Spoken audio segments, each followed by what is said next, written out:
Alright, everybody, I hate to tell you, but this episode of Dokkan is going to be a little different than the one we had planned. That one is still in the makes. We actually have it recorded right now. I'm not going to go into spoilers of it, where we talked about our favorite healing units. But today, because I made a mistake on a Facebook page of telling people, hey, this is not a mistake, I like helping players, but the mistake is, I said I want to help players out who needs help. And I've been getting about 10 to 15 messages from 10 to 15 people for the last 3 days. So, it's nothing against me helping them, it's just a whole bunch of messaging asking, how do I do this? What do I do here? How do I do this? What's the best thing to do? So I'm joined by a buddy of mine, Gibby. How you doing, Gibby? Good. Yeah, you opened up a can of worms there. I am not gonna lie. Well, it was one dude said, hey, can someone help me with this? Sure, I have no problem helping. And then other ones like, hey, can you help me? Sure. Then another, and another, and another, and another, and another. And I'm sitting there like, oh my god, what have I done? I should have said no. I'm gonna plug. I have to plug. And so the thought crossed my mind, let's make a Dokkan how-to talk about what we should do for new players in this game. That way, for those who have the questions, I'll be answering all those questions they've asked. Gibby has some questions that maybe he's been asked or that he once asked that we're just going to go through until we run out of questions. Yeah, I think that's just the best way. Just go, especially like I get so many comments on TikToks or any other kind of comment like, how do you do this? What's the best stage for this? What level do you need to be for that? And yeah, Dokkan has a lot of just different scenarios and things and such, and there's so many different aspects to this game. Yeah, it is, especially as time's gone on. But remember when it was just a simple bubble clicker and you just had to put a unit and you didn't even have to move the units, you just be like tap, tap, tap, hey look, pretty colors. You that weren't there back in the day, God. We used to not have a hidden potential system. Back in the day, leveling up super attacks was an unheard of thing. Yeah, you pulled one copy of the unit, and then every other copy of the unit you put in for a super attack level. Yep. There was no dupes, there was no link levels, those back in the day. I'm gonna say this because back in the day is a big term that I use a lot, and it's so good to actually hear somebody else say back in the day too. But one of my buddies, Kevin, I'm gonna say this because I didn't say it, but fuck you. He called me out on a TikTok once, said, we were talking about the hidden potential stuff, well, back in my day, we didn't have this. And I'm like, did he just call me out? So I messaged him. Well, I didn't even message him. I was commenting on his thing. Oh, Hayden's here. Hi, Hayden. Yeah, I just talked about you back in my day. And I'm like, oh, you fuzzy-faced bastard! Fuck you! Kevin, I love you, but fuck you. Yeah, especially because Dokkan we were even talking about this right before we started up this recording, but even the tutorial has just changed so much. Yeah. There's so many different aspects of just everything. It takes longer than 2 minutes to complete the tutorial now. Crazy. But okay, well, how about we get started on some of these, like I said, most anticipated questions by new players? Well, we will, but first, everybody out there, sit back, get comfortable in your chairs, pull out your textbooks and notebooks, because class is in session. Okay, so, like I said, we're going to be helping out players, and, Gibby, do you want to go first? Sure, let me pull up some of my quick questions here. So, I know that it says it on, like, whenever you click the certain button, but especially if you're playing JP instead of global, most people don't know how to read Japanese, especially for people in, like, the US or any other country that isn't Japan. So, a lot of people have the question of, like, well, what level, like, I always see, like, oh, the Truth or one of the other big YouTubers is doing this Ultimate Clash, how do I do it? Well, it's in the events button, and they're like, well, I can't click it. That's because you have to be level 150 or above to access the Ultimate Clash section. Right. Yeah. Along with 100 characters. Because Ultimate Clash, we're going to go on a quick side tangent. Gibby, I told my buddy Kevin, do you remember how Clash originally used to be when it first came out?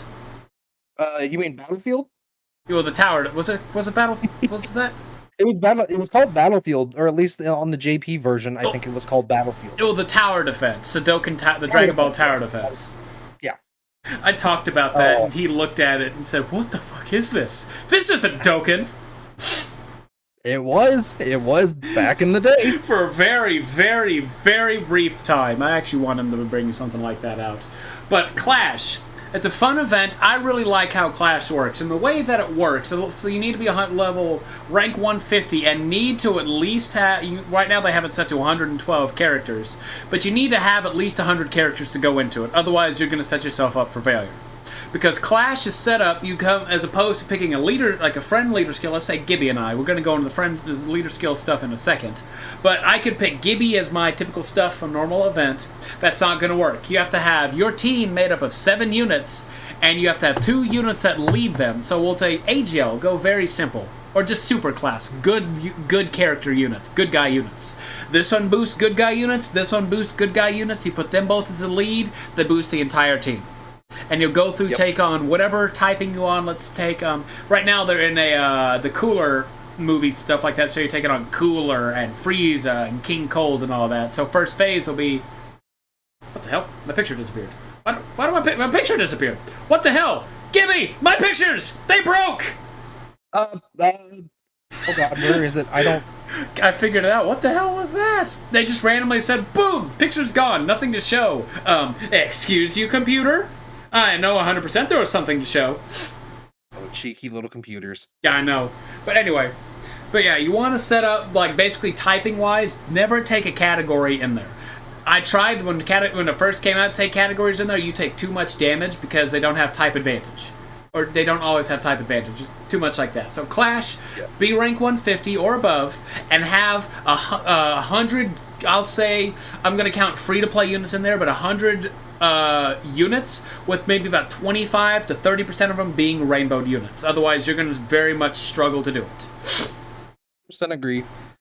The other thing I would recommend is just go and take one of the box categories, like say 2 or 3, and then try to make a monotype team of every type. So a super AGL or good guy AGL typings, super tech, super int, and make a 6-man team. Then go into your box again and see if you can find a secondary leader for them. So like he was saying, I think that's the biggest hurdle of Battlefield is a lot of people don't have 2 good leaders for a certain team. And at that point, it's just a matter of just keep playing the game. Eventually, you'll get another leader that works for it, and you'll be able to continue and progress forward. And also, don't be discouraged if you can't beat it, because there's always one, like, I'm sure, I don't know about Gibby, but there've been like a time or two that I couldn't beat a Battlefield. And don't be discouraged if you can't doing it, because that just means you aren't ready for it yet. It's like, think of it like a video game. If you're just not a high enough level, don't have enough equipment yet. So do not be discouraged, you will get there eventually. And that's something I'll go into later in the podcast, is for someone who has been around this game for 4, 5, 6+ years, you know what events have come out in a certain timeline, and that kind of dictates the level that they are. Because Dokkan has a really weird ranking system where they'll have 2 events that are called Super 3 difficulty, but be completely different. Yeah. Yeah. So do not be discouraged at all if you try an event and you just get demolished in it. Take a step back, grind at the links on your team, get a few dupes on them, and keep trying. If nothing else, RNG is your friend in this game. Yeah, it can be. Unless you're professionals like me and Gibby. Yes, professional. Yeah. Gibby's over there just wiping off his Dokkan trophy. That's my professional Dokkaner trophy. Yes, yes. I gotta edit in like a little wheep sound as you're wiping. But next one to talk about is, like I said, players have been asking me, what is the first thing you should do in Dokkan? Like I started the Dokkan, I completed the tutorial. What is the first thing I should do in Dokkan? And I'm gonna say very simple, free-to-play units. The Ginyu Force and Team Bardock. Because by the time you're done with the tutorial, you should be able to go through the hidden potential by that point. I know it's a lot different than it used to be, but you should be able to go hidden potential by there, so you'll be able to go into getting rainbowing units. And rainbowing units, for those who do not know, is essentially pushing the unit to the best that it can be in that state. So we'll go get Ginyu Force. The Ginyu Force is unfortunately the one of the best teams in the game.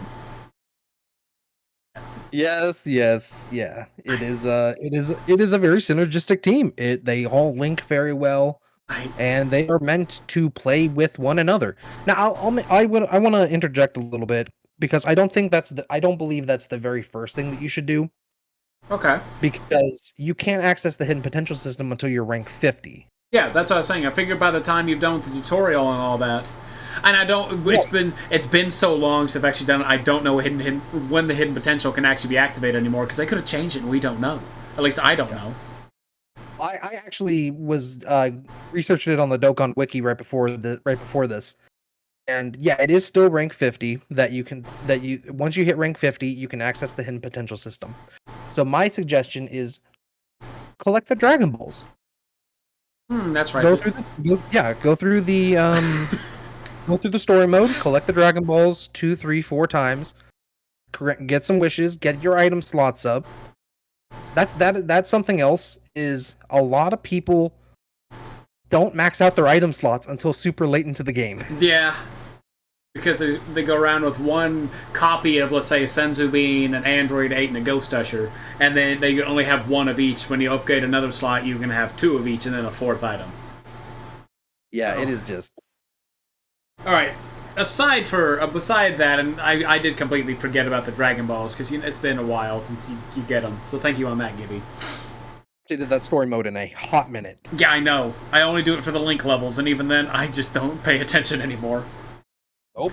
But outside, whenever you do get to rank 50 and access the hidden potential, free-to-play teams are going to become your best friend, because, like I said, Team Bardock and the Ginyu Force are 2 very good teams to grind up.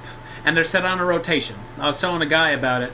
And the rotations are... Dokkan has different types of events. You have agility units, you have technique units, you have intelligence units, physical units, and strength units.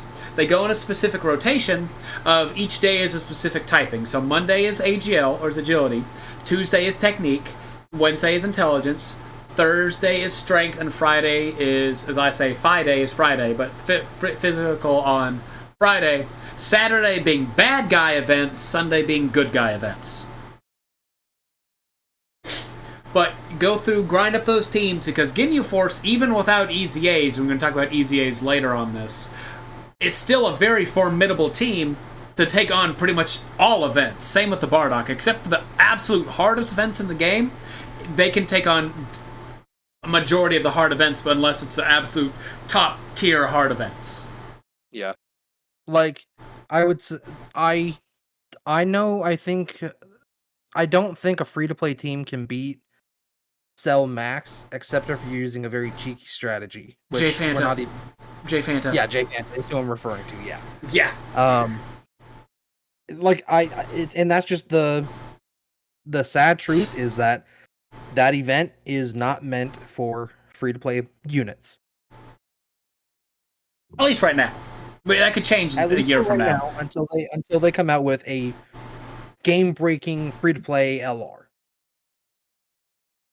So they're gonna release another free-to-play Ginyu, another free-to-play LR Ginyu. And I'm gonna be so pissed. Give us a better LR than Master Roshi, I beg of you.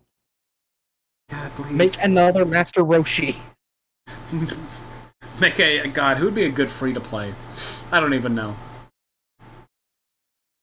I think Tien was a step in the right direction. Oh, the Int one? The Prime Battle? Yeah. I'll agree to that. He was a fun one. I liked his art and animations was fun.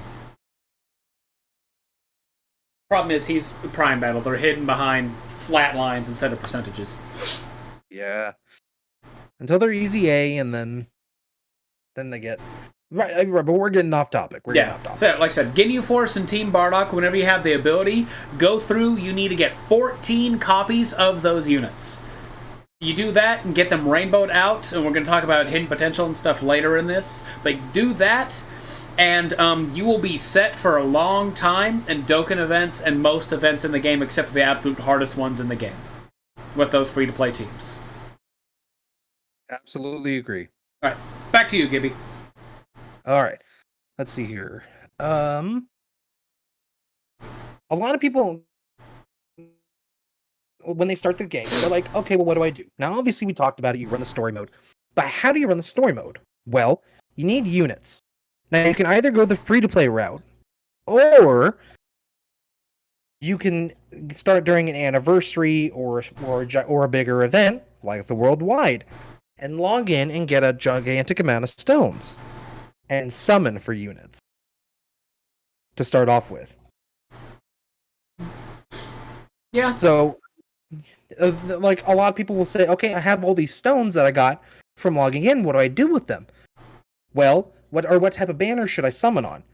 Realistically, for a free-to-play player, which I will say is, I will assume probably a majority of the people probably listening to this stream, they either spend a tiny amount of money or none at all. I would say stick to Dokkan Fest banners. Now, by Dokkan Fest, I mean the banners that will give you what's called Red Dragon Festival coins. And anything that gives you a blue, yellow, or teal coin, I would highly advise to stay away from. While those units are quote-unquote good and shiny and fantastic arts, they aren't the units that you want to be summoning for if you're free to play and or not spending a very large amount of money, because they are not the ones that are going to give you the good leader skills to use. They're not going to be the ones with basically leader skills are the main thing to, I believe, to summon for when you're looking at a unit in a new box. I'll agree to that. You need the leader skills, and like I said, we're going to talk about that. I think I'll talk about leader skills on the next one. I am going to have one slight interjection to your stuff of summoning for the Dokkan Fest. I do agree, summon for the units and stuff like that, but that also contradicts my thing of summon for the units you do want. Because, and I'm going to say this from a collector, like a new collector standpoint. Because I had somebody join, one of my college buddies started playing when Raditz came out, because he's a big fan of Raditz. He got Raditz to 90%, he was so happy. And that's all that he wanted was Raditz. And I know that it's got Dokkan Fest. But, if you have, let's say, because you start off with every units, let's say, you don't have to throw stones at every Dokkan Fest banner. See what's on there. See if there's anything like Synergy worked. We talked very briefly about Synergy with the Ginyu Force, that disgusting, horrible space team. I hate the Ginyu Force team just because they're too good for what they actually are. But take your units, and we'll go, like, one of my favorite units is a very terrible, terrible unit, is Tech Future Gohan. Gibby, I think, don't you know this, Gibby, if I told you that? Future Gohan, is that? The Tech Super Saiyan Future Gohan from, like, year 1. Maybe year 2. That one! The garbage one. Does he even have an easy A in it? He does not. I didn't know that. But you know what? Why hasn't he gotten an easy A yet? Well, because the physical one got an easy A not even a year ago, so he's going to be a sub 1 on that. Oh, fair. Yeah. But anyway, I'll say this. Dokkan Fest are good, but I'll also say summon for units you want to summon for. Like, let's say if you're a big BoJack fan, you see BoJack on the banner, you know BoJack's coming up, and say, well, but I need to summon this one because I summoned for the Dokkan Fest. You don't have to. It helps, but you do not have to. Summon for units you want, unless you are not a specific collector. That way you can have the teams you want and have fun, because that's one thing. Dokkan's a game, you play it as you want to play.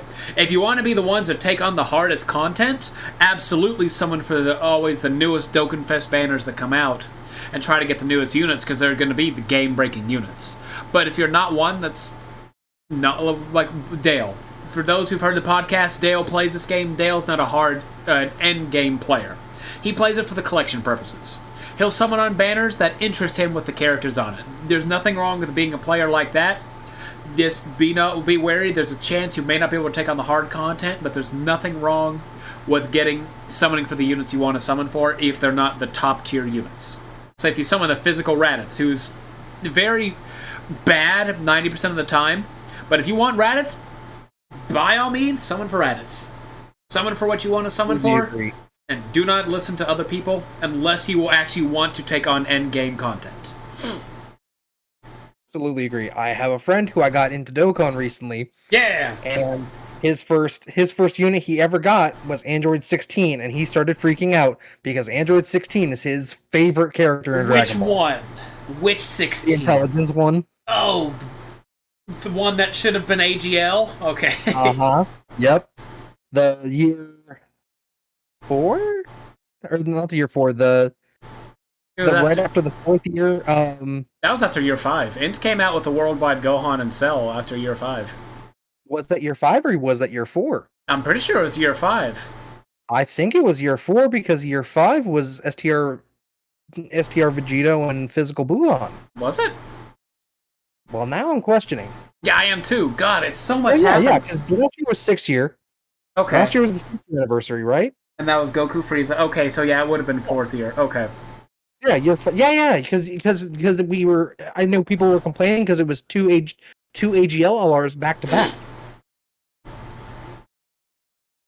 Because it was Super Saiyan 4 Goku and then AGL Gohan. Oh, that's right. God, there's so much. And also, people out there, if we have brain farts, we've been playing for a very long time. It's hard to remember what's what in this game. So we know what we're talking about. Trust us, it sometimes gets very jumbled up in our heads. Me especially. There's just so many banners, and you can't keep everything straight after a period. Yeah. Alrighty. I completely forgot what I said I was going to talk about.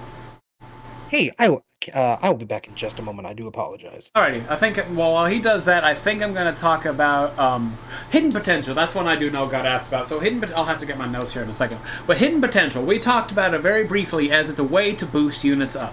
Whenever I say that, it raises stats, it raises abilities. So we'll take we'll go to the Ginyu Force, unfortunately, because it's a free-to-play unit. You know, we're going to go Team Bardock. Oh, Ginyu Force is no longer getting mentioned, only Team Bardock.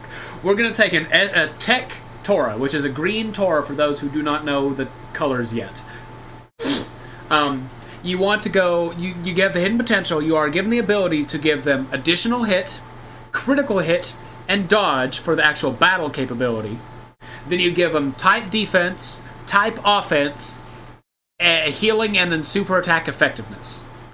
Each one of those boosts, like one of those specifically, by a percentage. So additional attack, if you have a level 1, because it goes by levels. So if you put that Tech Tora, that Technique Tora, you give him a 1 additional, and he has a level 1 additional on him.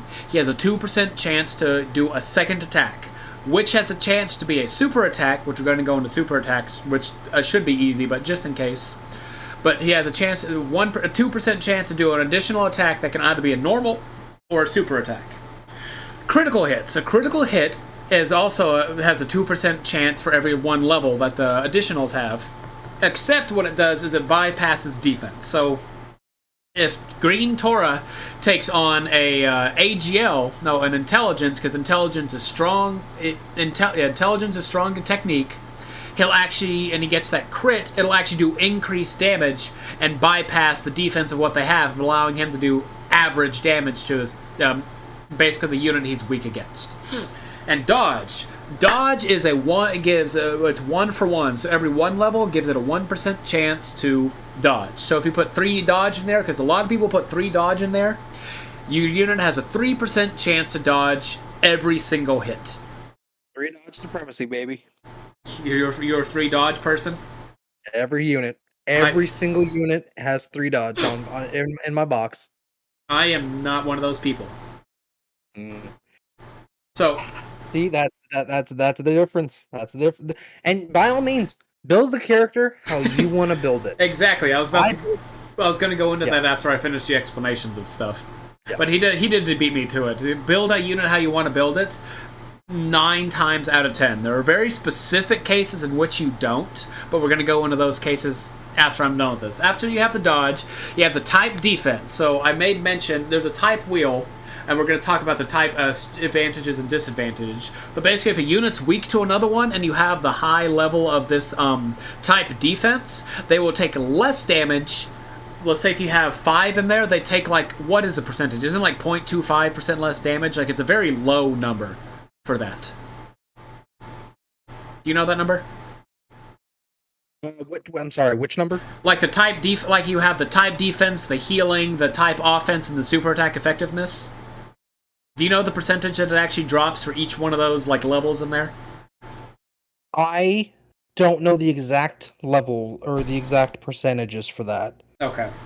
It's not a very high one. I know because someone out there is going to hear this and be like, "Oh wow!" So I'll put say 20 into the type defense. My unit will take say 20% less damage. That's not going to be the case. I think if you get it maxed out, it's like 3 or 4% less damage. I could be wrong on that, but it's not a very big jump. Same for the type offense. So if a unit attacks something it's strong to, it's not going to do a bajillion more damage. It may do say 50 to 60k, 100k at most, if it's a very high stat unit.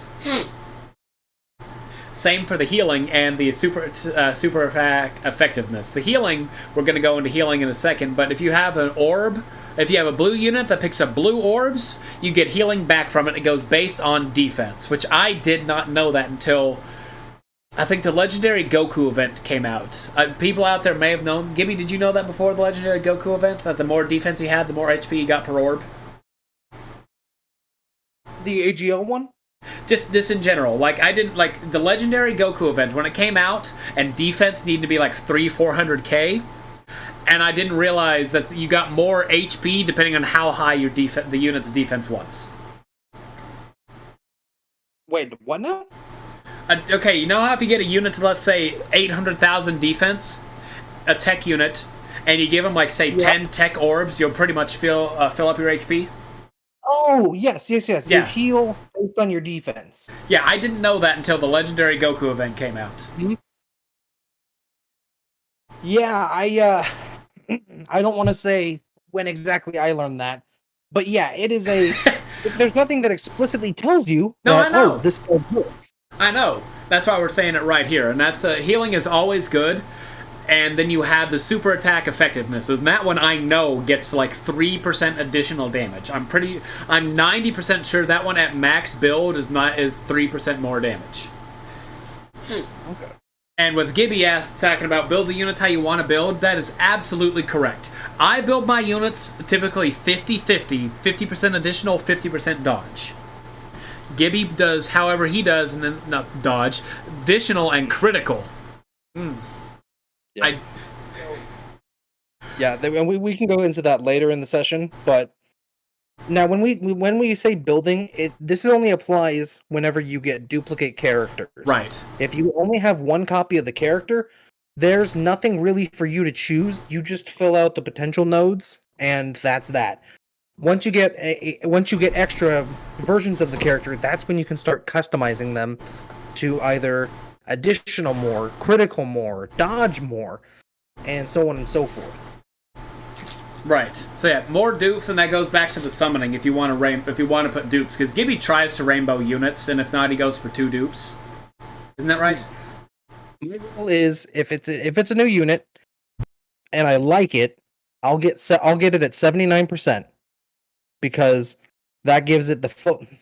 There are two dupe paths that you want to go first. Right. Are we on the topic of hidden potential system right now?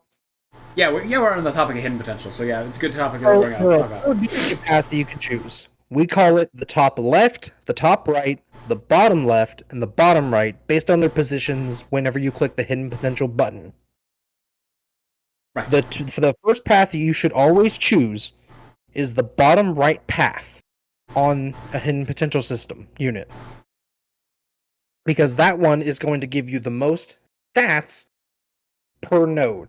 Now, this route also means that you have to have the unit at a higher SA level, eventually being SA 10, which is the maximum for most units, to be able to fully do that path. But it gives you out of the 4 directions, it gives you the greatest stat increase. Right. But yeah, I will always go the bottom right and the top left path, because those are the 2 paths that give you every option for additional, crit, and dodge. All the other 2 do is increase your attack and defense a slight bit, and then let you choose some things that I really don't.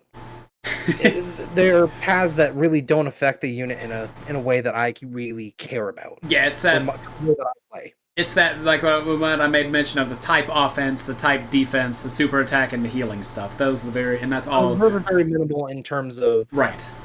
In potential system. They don't actively do enough that I consider them important for most of the time. Right, and like I said, if you go, like he said, actually, if you go with that, those two paths are always the best. You can give them the full additional, full dodge, full crit, whatever it is you want to do. If that's how you want to build a unit, A-okay with that. But I did make mention of there are some units that it's wrong to do that with. Also, Gibby, I just noticed you sent me a message. Is that an important message or no? Don't worry about it. Huh? Do not worry about it. It's done. Okay. Yeah. So, yeah, there are some specific units that you do not want to do a certain thing, a certain way on. I will say, who is it? I believe I would say... We'll use STR Super Vegeta as an example. Yes. Perfect. Absolutely agree. His passive ability says that every attack he does is a crit, I believe? Correct? Every super attack. Every super attack is a critical hit. So, because of that, in his hidden potential system, he innately gets 5 levels of crit because he is an STR unit.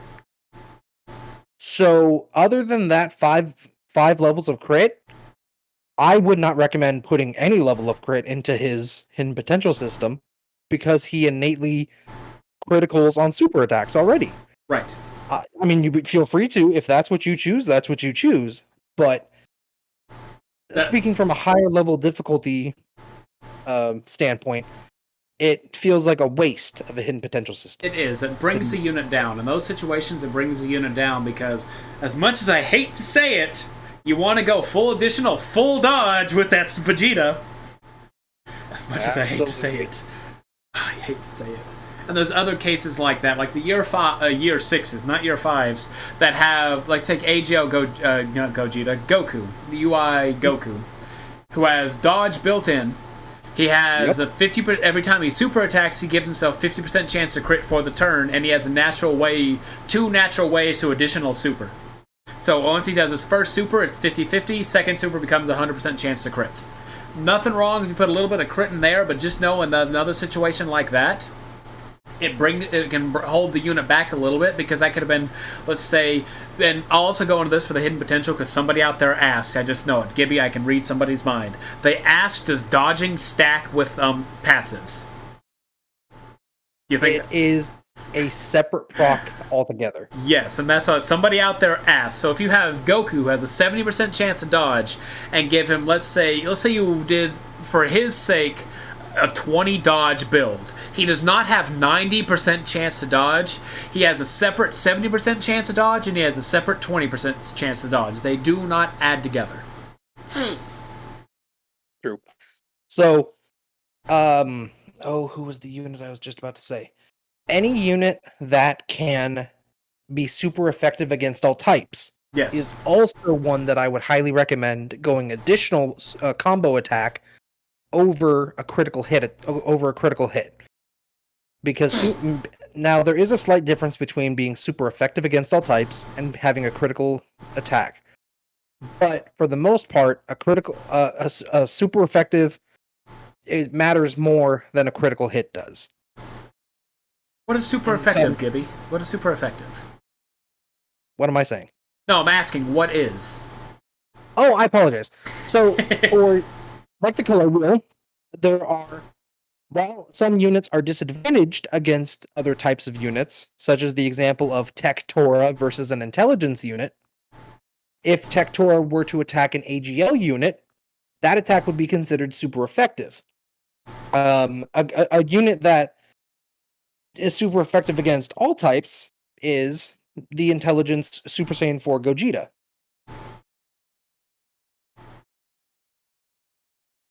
Right. Yeah. So all of his attacks will act as if he's attacking a tech type unit.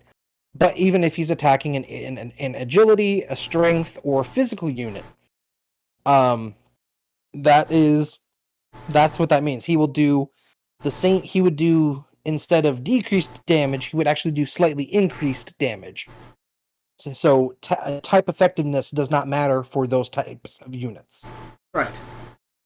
Yeah. Good way of phrasing it. I just wanted to hear you say it because I'm tired. I've said why super effective is so many times, and I don't want to say it another time.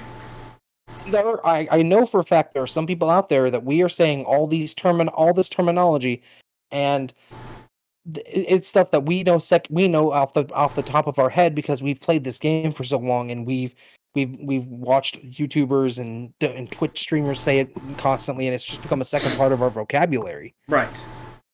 God, I'm gonna go on a quick tangent. I'm gonna actually go on a quick tangent. We are gonna go back to our regularly scheduled. So ring the bell. It's lunchtime, everybody. Ring, Gibby.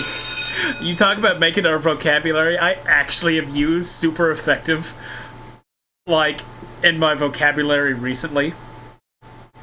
I work at a youth center right now with kids. Like I say, like middle schoolers, and I actually was sitting there talking about one of them was running around. One of them is basically out of shape versus in shape, and said that one's super effective against that one. And one of the kids looked at me.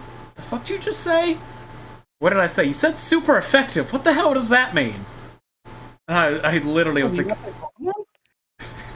huh? I mean, that's where I get mine from. From my days of playing Pokemon, the super effective thing. Yeah, mine's from Dokkan. I mean, yeah, I mean it's interchangeable, honestly. I'm not saying generational, depends on, but like they say you say super effective, I don't think they understood, and it could have just been the random, like, what the fuck? Why'd you say that? I don't know. I don't know. But they looked at me. God, I hated myself. After I said that. It's like, I need to play other games. I said that right there. I need to play other games. Hayden, I don't even know what you're saying. Good. You don't want to know what I'm saying, because I hate that I know what I'm saying. Go back to playing basketball. Oh, goodness. Alrighty, lunchtime's over. Ring that sad bell. I'm becoming that teacher that hates their job. I'm just sitting there like, oh my god, I did that 10 years ago. Head on the desk. Alright, sorry for cutting you off, Gibby. No, you're perfectly fine there. Yeah, we were talking about super effective, and basically how to build units. Yeah. So the hidden potential system is a gigantic mess to try to get through. I think yes. is what we've come to. It is. And one thing we forgot to talk about, at least I don't think, we talked about building units. Super effective is a good additional. Units that have crit is good additional. But we talked about additional units that can attack multiple times. We'll take a physical Super Saiyan Blue Vegito. An overrated EZA. We're going to talk about EZAs later, but an overrated unit. Attacks, what is it, up to 4 times a turn? Isn't that right? I do believe so, yes. We're not going to count about as crit, but as counters. But you want to build critical for units that attack multiple times, because every time you do an attack that has a chance to proc that critical hit, and it does increased damage. Even if it's a normal, let's say if he does 4 normals and they're all criticals, he probably did the equivalent of 1 super attack. Irrelevant. Not to say physical Vegito Blue is an irrelevant unit, but the new STR Cooler. Yeah, him too. I completely forgot. I forgot about Cooler. God, he's too new. I put mine at 30 critical. Gibbity fucking what, miss? Yep. Man, I bet he's just sitting there whipping that tail around, just like, all right, fuck you. I crit every other attack. Yeah, there are. I can count more not critical hits than critical hits. Yeah. Or no, I can count. Oh, what's the more criticals than non-criticals? Yes. God. Yeah. Well, I hope we can get him up to 35 eventually. I don't even think he can go to 35. Can they? Can. Because you can get a level 5 additional, or a level 5 silver critical Oh, that's right. A level Cooler's 5 STR. Okay. and I believe you can get a level 5 bronze critical. It's very rare, but I think you can get it. Okay. And I'm You going to have get enough him. critical, man. Give him additional. He's got 3 additional, and that's what he'll stay at. No, give him 4. I don't physically think I can. Get rid of one of those high level ones. 1 additional. My STR cooler is at 79%. I was very fortunate with my summons. Please do not come at me. But he is 3 additional, 30 critical, and 3 dodge. Did you hear you say 3, 3, 30? If I could make it 33, I would. Ugh, disgusting. 33. You know, you're right. I should go 33 dodge. Okay, you know, I have a unit that's actually sitting at like 25 dodge, and I do not regret it. It's a Tech Whis. And while we're talking about like, oh, super effective units are good for critical, or good for additional attacks or combo attacks, units that attack multiple times are good for critical. Now, there is a third thing, and there are units that should have innately dodge put into them. Yes.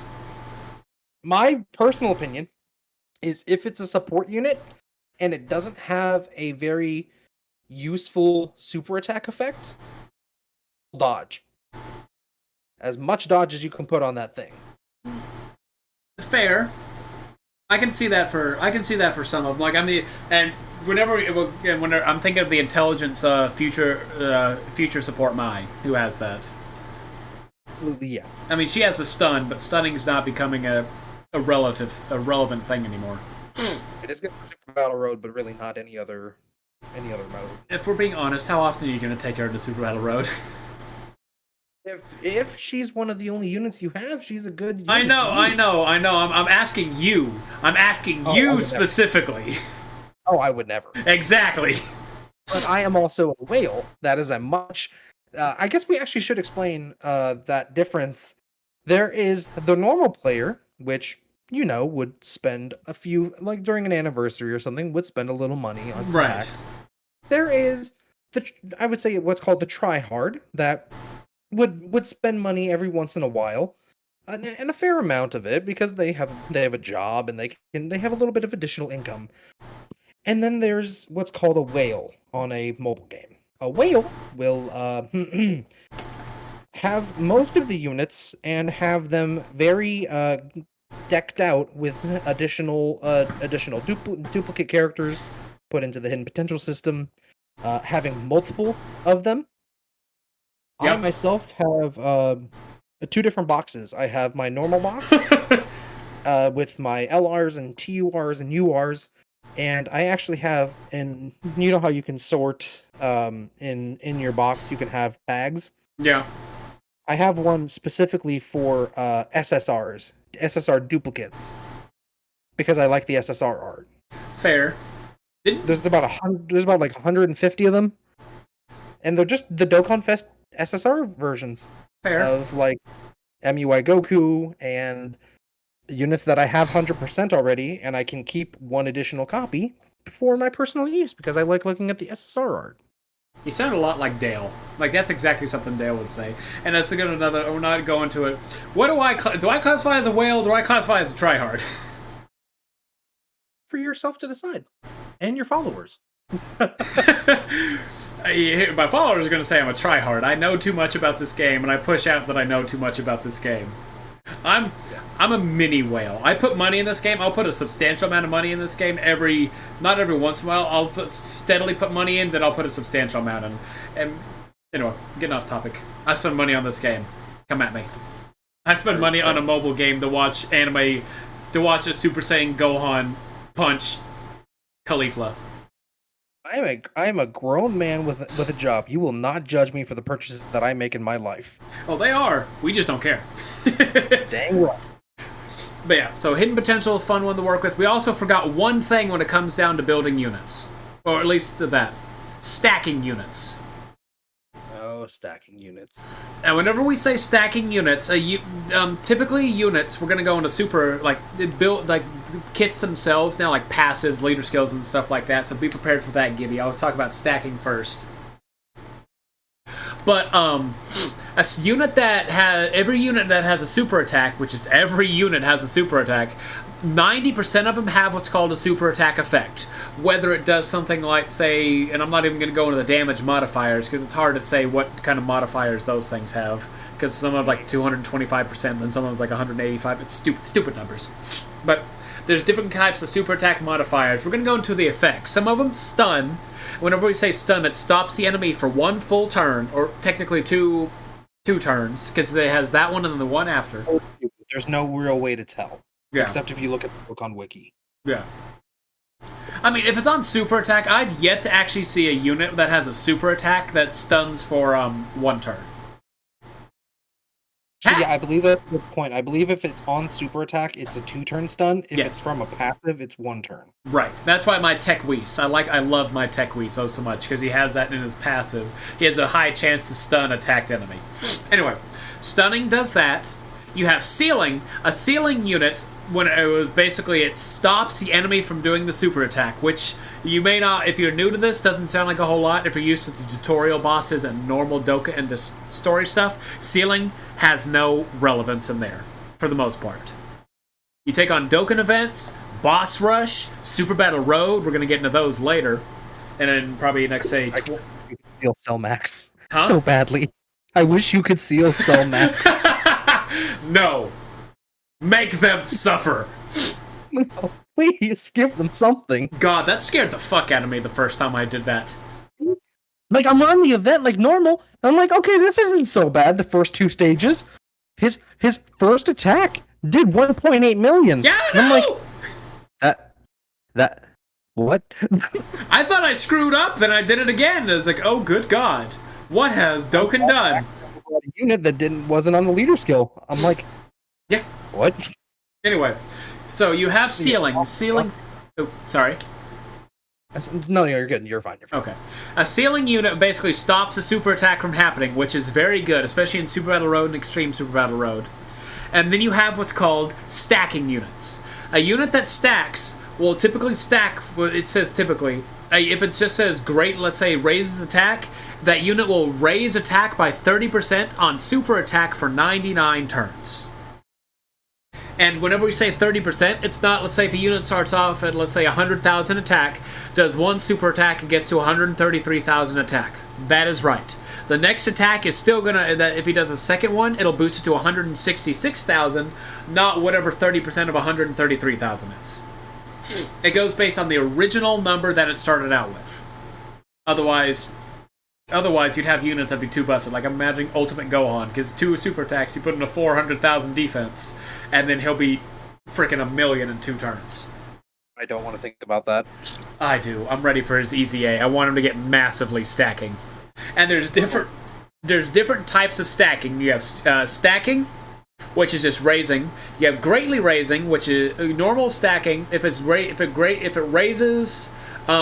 correct me if I'm wrong on this, Gibby. If it raises one specific stat, let's say attack, it's a 30% buff. If it raises 2 stats, just by raising, it is a 20% buff. Yes. Which, for a higher tier talk here, the new Tech Goku raises his attack and defense, or he raises his defense on 18 key super by 30%. Whereas the Intelligence Vegeta and Trunks raise their attack and defense by 20%. Okay, thought so. On Super. I thought so. Yeah. I was making sure I had that right. Greatly stacking is 50% no matter what. If it's greatly stacks attack and defense, it's still a 50% stack, unless I'm wrong on that. Isn't it 50%? 50%, yes. Okay. And then massively basically stacks it by 100%. Which... Right. Sorry. I don't know of a unit in the game that massively stacks attack permanently. 1 unit. Ooh. One singular unit. She just got an Easy A on JP, and it is Tech Bulla. Ooh, yes, yeah, her. One unit that massively stacks, and she is ass. No, don't say that. I use her on GT Heroes. No. Her stacking-wise, she's a good unit, but as a stacking-wise, she is not good. because it's not Absolutely. it's not a high stack for her because she has such a low attack stat. Topic. You know who needs to Dokkan Awaken? Who? Devil Man. No. Devil Man. No. No. Yes. It's time. We have to leave Devilman as a final topic, and that is literally how we're going to have to end it. Like extra credit kind of stuff. Yes, absolutely agreed. But yeah, massively stacking literally is 100%. So if a unit starts off with a super attack and has 100,000 defense and 100,000 attack, they'll do a super attack. They have 200,000 attack and 200,000 defense.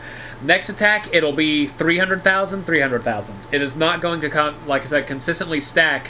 Let's say if it's 100, say if they do one super attack, it boosts them to 200, and they do another one, it's not going to boost by 400. It sticks to the initial base stat they start off with. And with those units, you want to build full additional because they'll just get hit harder and harder. If you want to go crit with them, that's good, but for long events and from 2 veteran players, stacking units you want to go additionals with. Am I right? Absolutely. Even if it's a temporary... So there are 2 types of stacking. There's a temporary stack and a permanent stack. Right. A temporary stack will specifically say in the super attack, either an example is greatly raise attack and defense for 1 turn. Yeah. As opposed to a unit that does... the super attack will say greatly raise attack and defense. End sentence. Yeah. You have something like 1, 3, 5, and 7. And 9. Right. Freaking Bergamo. I saw an EZA concept for Bergamo and he was busted. And I hated it. Oh, Bergamo. I'm ready for him to get he's gonna get an EZA and he's gonna be so broken. Maybe in a few years. Nah, he'll be getting one this year. I'm calling it. Alright, I mean... I don't think Dokkan can handle that much. God. Okay. What did I say was after Hidden Potential? That is a good question. I am unsure. I am too. If you'd like, I have a yes. A topic. Yes, I completely forgot what I was gonna say. So a lot of the topics that you're specifically talking about are like you said, they're for newer players. More on the not summoning wise. I've had a lot of questions on summons. Okay, that's why I have a few topics here. What units should I use my coins on? Ah, okay, and yeah, coins. So many times. Straight up, you use your coins on whatever you feel like you want to use them on. If you're not thinking of it from a technical super analysis, higher end gameplay standpoint, use them on units that you want, that you don't want to have to go spend 200-300 dragon stones on a banner to try to pull it. Fair, I like that. And then that's as a starting point. From there, you can start to whittle it down to, well, I mean, I have this unit, but I don't have this other unit. Great, you can use your coins for that. I have every unit on the banner, but I want an additional duplicate character of one of these. Perfect. Use your coins on that then. Every situation is different. Each box has a different need of the units, and sometimes you won't even want to use your coins until a different banner comes out. Right. But I would say for the most part, other than the situations of, oh, this would 100% my physical Buhan, or, oh, I don't have this unit, use it for whatever, use your coins on whatever you would like. It's not there's no right or wrong answer. I personally believe. Right. Your coins. And like that goes back to how we said, summon for what you want to summon for. Pick what you want to pick. Absolutely nothing wrong with it. If somebody tells you that it's wrong, because I got in an argument once about somebody saying, like, more or less this conversation of you have to play how the YouTubers tell you to play, otherwise you're playing it wrong. No. You play how you want. You use whatever team you want. I have a friend who she started the game because she loves Android 21. And she built an Android 21 team and has never looked back since. She has been in love with it. Nothing wrong with that. And I can't. Yeah, absolutely nothing wrong with that. If you love the Universal Survival Saga, summon for those units. Heck yeah, you got God of Destruction Topo. You got Mastered UI Goku. If your favorite arc is the Future arc, go off and get those units. Right, like I said, they may not be the best. It's all a collection thing. If you like, and like I said, that's right. And that's like it depends on your kind of play style. If you're like Gibby and I are like we're veterans. We play the hardcore stuff. We have all the hard content. I'm assuming he does. We have all the hard content in the game beat. 2 stages of Super Battle Road I have not beaten. Really? Yep. You can probably guess what they are. I actually can't. Okay. So for anybody who knows me and has been on my TikTok channel for more than when I was actually posting on it, there's a certain set of units that you should absolutely farm if you're a free-to-play player. I'm referring to the Bardock units. Oh, that's right! I don't have them. I don't have a single one of them. I completely forgot. I thought you'd you are. Refuse to. I will beat that stage without them. I thought you actually meant like you were stuck. Oh no, well, I mean, technically yes. Like I mean, could beat it. Ginyu Force. Ginyu Force, Extreme Super Battle Road, Ginyu Force. Nasty. I could absolutely do the Easy A event. I do not want to. I have no will to. For the man who has who has every LR in the game but one, I don't have most of the Prime Battle LRs. They're fun. They're fun to collect. I need to get the new STR Kid Gohan that's on Global. Yeah, I get it. And like, I just have more fun. Like, okay, this is a personal preference. I have more fun using the summonable units or the summonable LRs because I spend money on this game, and I summon for those specific units. Fair. Not to say that the free-to-play units are bad, because I know that STR Kid Gohan is a really good unit. I just don't do it, and that's a personal preference. That's what we mean. That's whenever I say do what you want because there is no bad option, that's what I mean. Yeah, absolutely. I've beat every hard game in this game. I've beaten Cell Max. I've beaten every red zone, and I find it funny that the 1 or 2 events that I haven't beat are some that the free-to-play players have beaten. I think that's hilarious. It gives them a sense of confidence. Darn. It's more of a you know, it isn't so bad. It isn't there's always something. It gives me a sense of I can always do something. I remember what we were going to talk about. What I wanted to talk about. There we go. Okay. We were going to talk about like the units themselves, leader skills, passives, and all that kind of stuff. Yes. God, how could I forget? That's important. That's important in Dokkan. But I mean, I guess leader skills are. Yeah. How about this? You go take a unit that's not on a leader skill on a Cell Max. Tell me how you do. I did, and I beat it. No, you didn't. You lie. And Hercule, friend.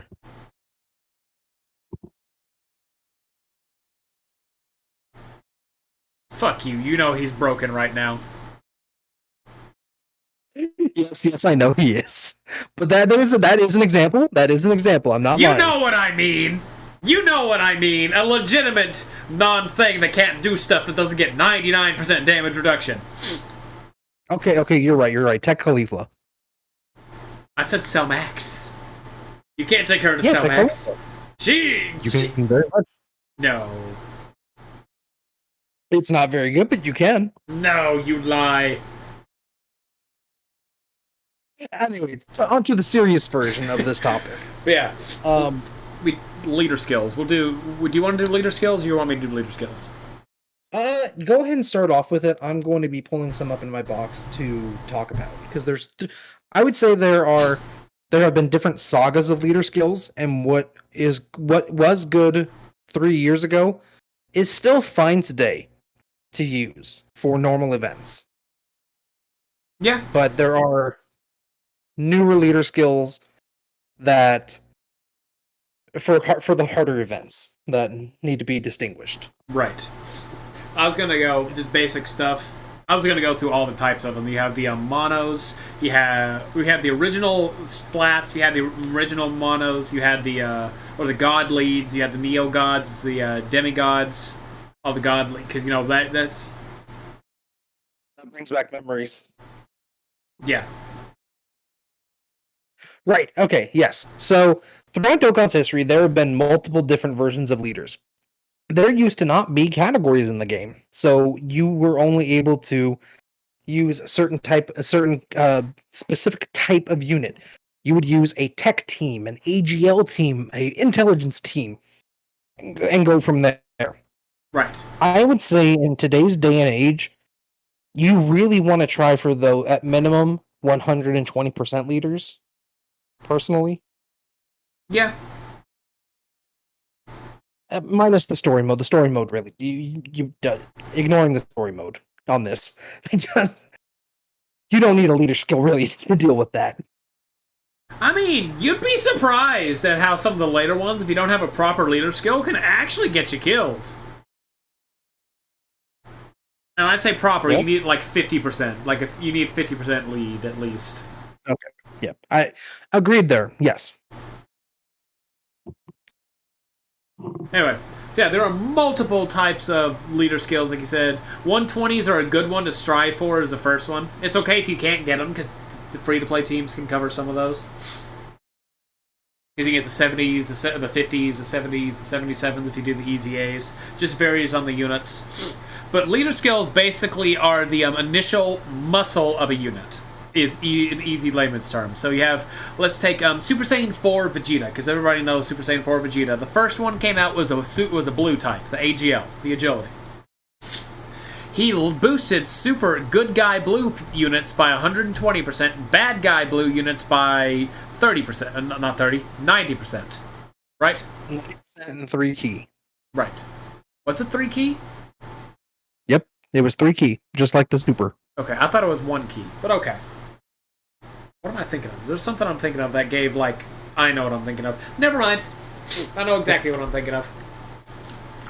But, yeah, so basically boost it. So on that one, you would pretty much want to take a super blue good guy team to work with his lead. And I'll go on there. We'll talk about links and passives later. But you want to follow the leader skills and fit whatever is within those things. Ooh, excuse me, I've got hiccups all of a sudden. Fit whatever's within that quota. So categories came out, and so you have units of, say, Fusion category and Shadow Dragon Saga, because those were the first 2 categories that were released on Global Dokkan. Units that were fused with the Metamorian Fusion, Gotenks, Gogeta. That's it.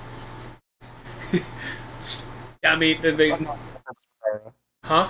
Yeah, they're on the Potara. They kept her because she was Potara, yeah. Yeah. It also counts Heroes units, but we're going to go with baseline stuff that more people know about, because not everybody knows about Heroes. Heroes units are a once a year thing, and not very many units. They're very fun. I love the Heroes units. Oh, they're amazing. I will argue that they are better than most units in the game. Standalone. Ooh, that's spicy. Okay, so yes, categories are a very much ingrained thing in Dokkan now. And a leader skill is really how you'll get the most oomph out of a unit. The best attack stats, the best defensive abilities out of a unit. And you'll notice once you have a full team under a category lead, you'll notice they defend much better than they did before. You have more HP to work with. You have more attack power. You get through events faster. Right. Yeah. And now the way to check a unit's what category they're on is one of 2 ways. You can either actually click the unit itself and scroll all the way to the right-hand side, and you'll see what categories that specific unit is on. And those are the teams that you can run them on. The other way to figure out what categories a unit is in is by going to the team option on the home screen. Apologies, my phone is loading at the moment. You're good. Yeah. But yeah, you go to team, and then you go to your characters, and go to the menu in there, and you can sort from there you would go to character list, click the yellow box in the bottom right-hand thing, and then you'll see in the middle of the screen there's a select category button. You can select the category and then scroll through all the different categories of Dokkan. From there, you can click, we'll just go Time Travelers. If you click just Time Travelers and hit OK, then OK again, it'll show you every unit in your box that falls under the Time Traveler category. And from there, you can click on an individual unit and see what their leader skill is, which is right underneath their level, and the cost of the unit is the leader skill. And from there, you can figure out which unit could lead that category and build the team from there. Leader of the category is going to be the very first unit in the team formation. Right? I'm not getting that wrong there? Yeah, no, yeah. It's like you have your 6 units, you tap the first one, that's one that gives the leader skill. You want to have, basically, if you don't have that set up, you're not going to have that leader skill that you want. Right. And you'll notice it immediately. Your characters don't have the right amount of key. The baseline for units now is you start out at 6 key, and if the unit doesn't have 6 key, there's an issue with them on the leader skill. Yep. That's a good way I've found to tell. I know for a fact. I think a certain character should be on a leader skill. I put it on there. Don't even check. I go into an event and they're not getting any key and not any attack or defense. I'm like, what is going on here? Yep. Because they're not on the category. It's like why people think, why aren't the fusions on Pure Saiyans? That's not what we're going to talk about, because that's a question I'm not going to answer. I don't even know. Yeah. I come up with answers, but I don't. But until we know, we don't know. Because Dokkan. Because Dokkan, absolutely. Because Dokkan. You know what? That's a good way. That's a good way to answer that. Because Dokkan. Now, somebody asked a question, but why? Because Dokkan. Some people are coming over to Dokkan from Legends, and they're like, "Oh, well, this unit is on the regenerative tag over there," or "Oh, this is on Pure Saiyans over there. Why isn't it here?" Because Dokkan. Because Dokkan, exactly. But yeah, leader skills boost the entire team. Leader skills are probably, I'll argue, are more important than passives. Someone out there will argue that a passive is more important. Like Hercule, is passive more important than leader skill until he gets fixed. In very, very rare instances, we are talking 1 in literally 1,000 units. Yeah. Does that case apply? 1 in there's Tech Khalifa also counts, so 2 in 1,000. Yeah, you're right. Yeah. But next we're going to go talk about the passive. And the passive, basically the biggest part of the unit. Where, I say the biggest part, it's where they get a lot of their build-up from, but they need the leader skill to help buff it. So we'll take a unit, gives themselves 50% attack and defense at start of turn. Unless it's that means every turn, that means he'll only get a 50% buff. Unless there's like very few units actually do the infinite stack based on passive. Like, what is there, 3 of them? Rosie, Kakunza, and Agio Kaioken Goku. I'm sorry, what was the question here? The ones that are basically have an infinite stack in the passive. Ooh, that's a good question. I think it's Rosie Kakunza for sure, because one of them gives 22% attack at the start of every turn. And no, Dispo does it too. He gives himself however many percentage at the start of every turn. I believe he does. I've got him pulled up right here. Let me check. Let's see, Dispo. Yes, he has attack at 20% and a chance of evading enemy's attack up at the start of each turn. Okay. Does not. There is not a cap on that. Only his dodge. The dodge caps at 60. Correct. His dodge caps at 60, but the attack does not have a cap. Right, and people out there, that's a misconception. It's very specific phrasing. I don't know, you're going to look at it, and sometimes, is it this or is it that? You'll be able to figure it out really easily if a unit, let's say 10 turns in, is still only doing, let's say, 8 million damage, or let's say 1 million damage, as opposed to another one that on turn 10 was doing 10 million, and then turn 11 is doing 15 million. Big jumps, unrealistic, but... Yeah. Yeah, they're interesting. Now, some passives are very nice and simple. I think the Easy A Super Saiyan 4s, the UR, the STR Goku and AGL Vegeta Super Saiyan 4 have very simple passives. I'll agree. Would you agree? I 100% agree. They're very short, sweet, and to the point. Now, there are other units, such as the Intelligence Merged Zamasu. Their passive skill is quite literally a paragraph. Yes, or Goku, or Cooler, or the Gods, or the Fours. Yes, as new units have come out, their passives have gotten more and more complicated. And as much as I hate to suggest this, go through them and read your passive skills.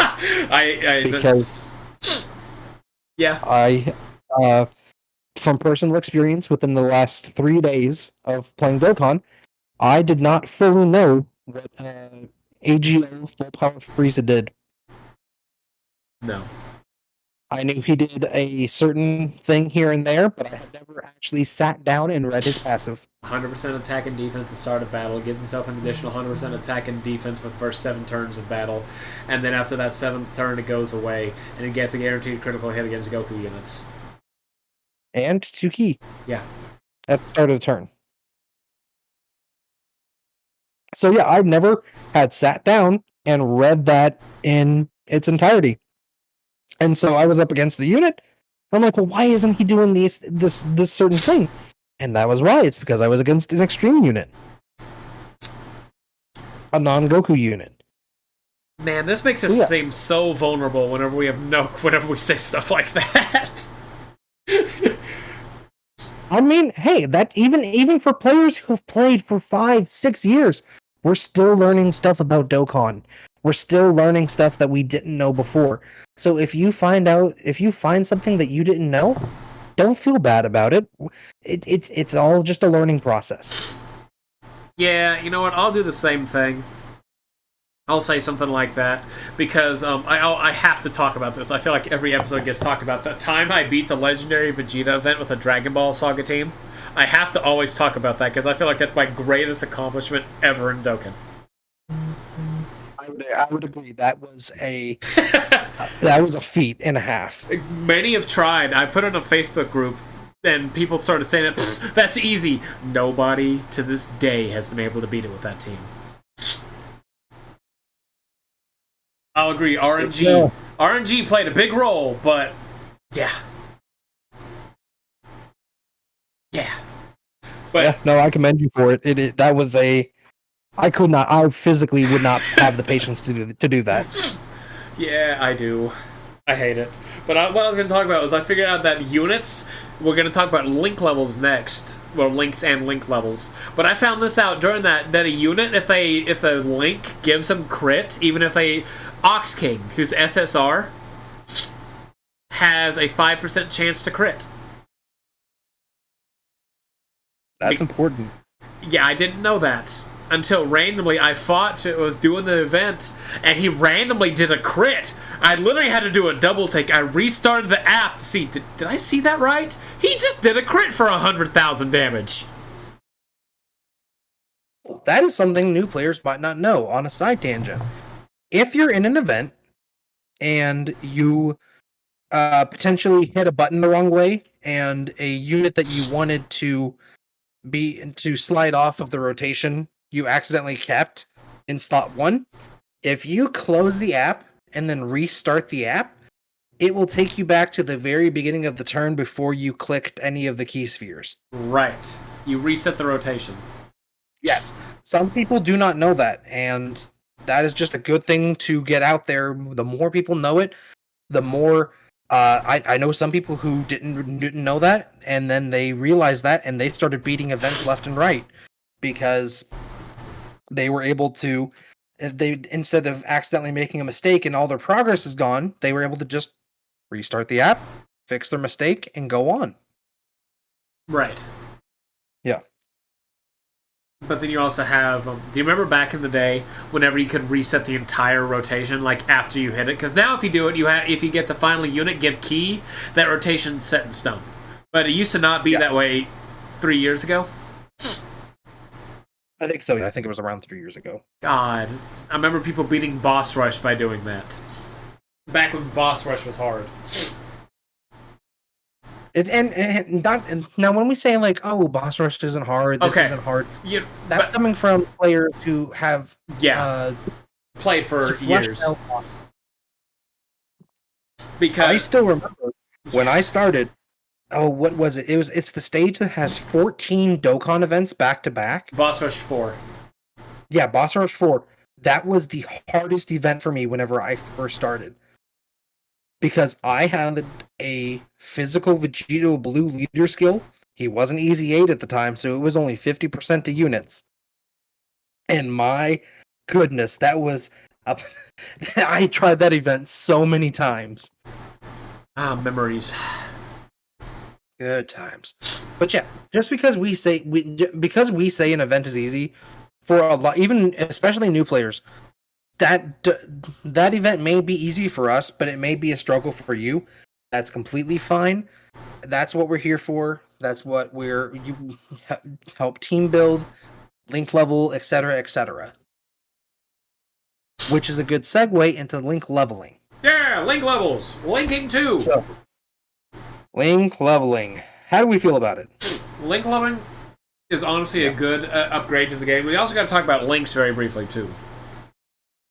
Yeah, I think let's start with that before we go into too deep depth about what a link leveling entails. Right. All right. So links. Basically, think of it like easiest way is units that share same links buff each other up. Or in very simplistic terms, units hold hands if they want to hold hands, and the links are the hands they want to hold. I had to explain that to my 10-year-old niece, and that made a lot of sense to her. As if, they want to hold hands? Yes, that's exactly what it is. If they want to hold hands, because they have these two things, they'll hold hands. If they don't, they will not hold hands. And a good way to tell if you're in an event and you want to see what links a unit share with each other.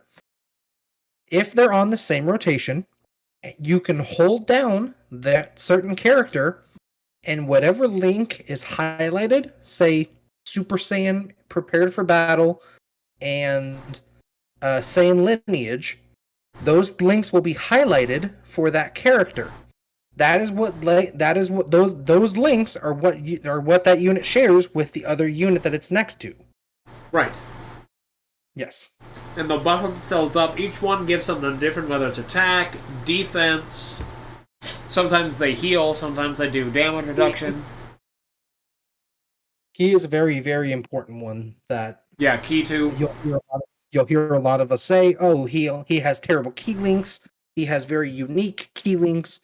His attack links are terrible. His defense links are garbage. That's what we mean when we're saying that. Yeah. Yeah. So... Yeah, there are some units that their links make no sense. And links are fully determined by the Dokkan devs. Yeah. And sometimes they make very interesting decisions. They do. But there's one, we talk about the passive and leader skill. Sometimes the key links can make or break a unit. That may sound like something insignificant, but it can make or break said unit. Oh, I'm trying to think of a good one off the top of my head. Tapion. Yes, Tapion. Fantastic unit, Yeah. but suffers from having no good key link partners. Except himself, and that's one thing that Dokkan has. Is they'll sometimes release units and then release another variant of said unit that goes along that's supposed to be paired with it. Like you can have what's called a perfect link buddy. Let's take an LR AGL Gohan and LR Intelligent Super Saiyan Goku. That share every single link with each other. They're perfect link buddies. Sometimes Dokkan does it. But, not often do they do it. But, sorry, my mom messaged me. I don't know why she's messaging me this late. She's typically asleep an hour ago. But, they'll sometimes release units that have no good links with each other. Just to kind of say, hey, something's going to come in the future. AGO Tapion is a good example because his links are all over the place. And the only ones he links good with are Tapion and Minosha. And Tech Tapion. But they have to be in those kind of things because they're the only ones with the wonky units. So if you see somebody talk bad about units or links, it's because they don't have a good link buddy. You can have one unit that links up, let's say, one link, Fierce Battle, because typically good units, good guy units, and bad guy units don't link well together, typically. Unless it's like a Super Saiyan unit, because Super Saiyans have Super Saiyan and stuff like that. Yeah, Saiyan units are... Saiyan Extreme units are a different breed, we'll say. Because they have unique link sets because they are Saiyan category. Yeah. Yeah. Another good example of a unit that has absolutely used to have no key links is Intelligence Kid Buu. Ah, Kid Buu! I love Kid Buu. I'm actually an advocate. He's a powerful unit. He's a great unit. He suffered when he first came out. He suffered because in his links there was not a single link of his that gave key. Yeah. So people got him, said, "This is cool," and threw him in the closet because they couldn't ever get a super attack off of them unless they were lucky. Yeah. Yeah. So, yeah, but Dokkan has fixed that. I would say Dokkan has pretty much fixed that. There aren't many units nowadays that come out and they're like, "Wow, I can't super attack with this unit." There are certain situations where you'll still get that, but for the most part, because of passives and links, a unit should be able to super attack if they're on an okay leader skill. Yeah, especially because it's easy to get.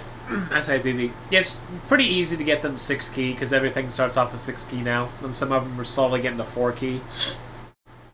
Right, and now for a lot of new players will look at their units and go, "Well, mine isn't giving 3 key." That's because your unit isn't Dokkan Awakened. Right. Dokkan Awaken. That's another good one to talk about. Is the next step, and I think we're gonna.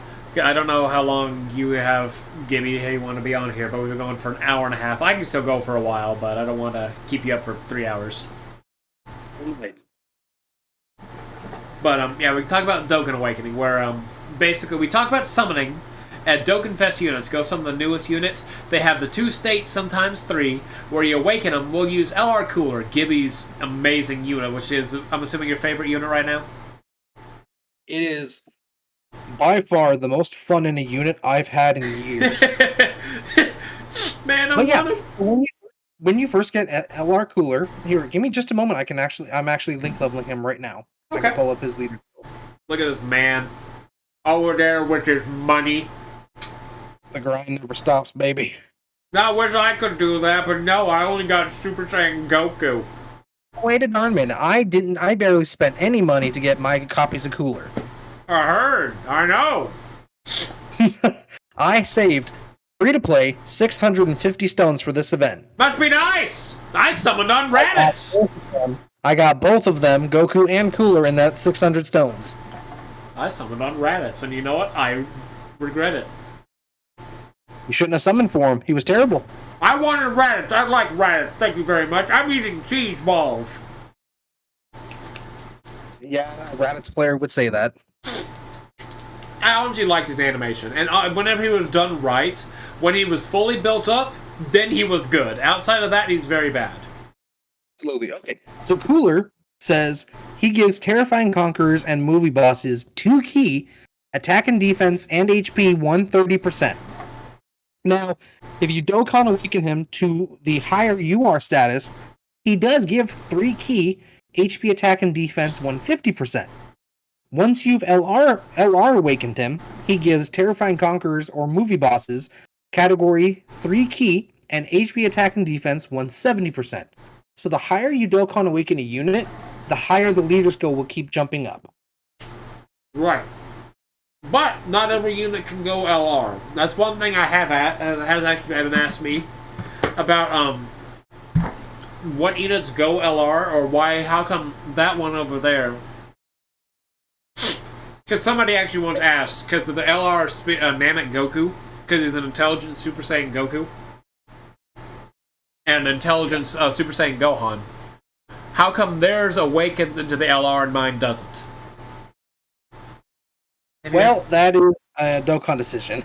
That is nothing that can be helped. It's not something that you did wrong with your unit. It's just... Now, the nice thing that Dokkan has done is when you summon an LR unit now, it will say legendary character incoming or coming. And I have heard many stories in the past before that feature was a thing where people sold LR characters because they did not realize that they were capable of going to LR status. One of the best things I remember, has to do with that, is do you watch the YouTuber Kagi Films? No, I do not. Kagi played Dokkan for a very brief time. He was off and on, like I am with Legends. And he summoned the LR Majin Vegeta when he first came out on Global. It's like, oh hey, cool, Majin Vegeta! And he never realized he was an LR.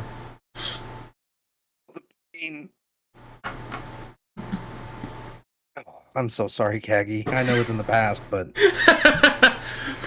The one man I've never even heard of. You disappoint me so much. No, just I feel for you, man.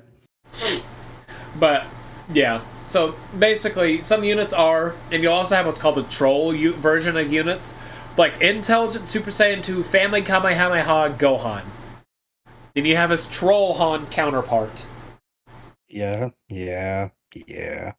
Or the fact of every single time I summon that STR Tournament of Power Golden Frieza, I always think it's the physical one. Yeah. Every time, because their silhouettes are so gosh darn similar. It's like back when Super Saiyan 3 Angel Goku first came out, the tech one, and they had that rare Raditz that was doing nearly the same pose. Yes, I remember that one. God, we're reminiscing about all sorts of stuff that has absolutely nothing to do with How to Dokkan. Oh, back in my day.